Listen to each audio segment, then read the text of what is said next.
À quelques jours du déconfinement, les ports saint-louisiens ont pu être équipés d'un masque gratuitement. Offert par la municipalité, près de 10 000 protections ont été confectionnées par plus de 150 bénévoles. Après avoir été désinfectés puis en sachet, les équipements ont été remis à l'ensemble de la population grâce à un mode de distribution pragmatique pour tous. Ils venaient cet après-midi, le frère ou la sœur, et comme ils habitent à 2 mètres, donc on leur propose de repartir avec, ça évite de faire déplacer les gens pour rien. La population elle a été invitée à s'inscrire sur Internet pour pouvoir choisir le jour, le créneau horaire et le bureau de vote identifié.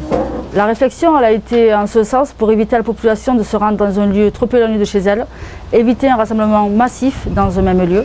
C'est pour cette raison qu'il nous a semblé évident que le découpage administratif sur la base de la répartition des bureaux de vote était le choix le plus judicieux pour nous.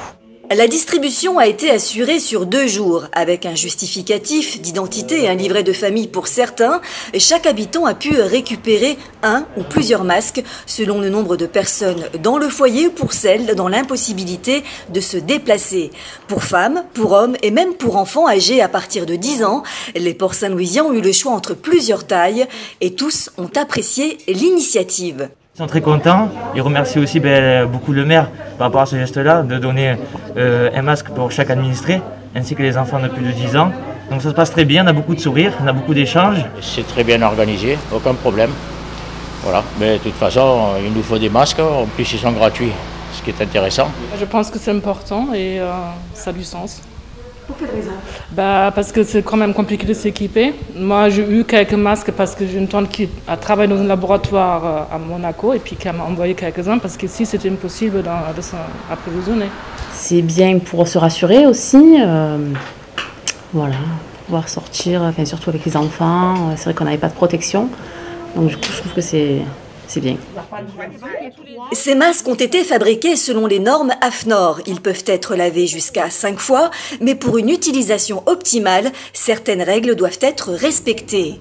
Avant de mettre mon masque, je me lave bien les mains, bien entre les doigts, les ongles. Ensuite, une fois mes mains séchées, je prends mon masque toujours avec les élastiques. Je mets derrière mes oreilles, je protège bien mon nez, mon menton, j'appuie bien au niveau du nez pour que l'air ne passe pas. Une fois que je n'ai plus besoin de mon masque, je le retire avec les élastiques et je me relave les mains correctement, toujours pareil, bien les doigts, bien les ongles, on sèche bien. Rappelons que le port du masque ne dispense pas des obligations que nous avons eu à respecter durant ces 2 derniers mois.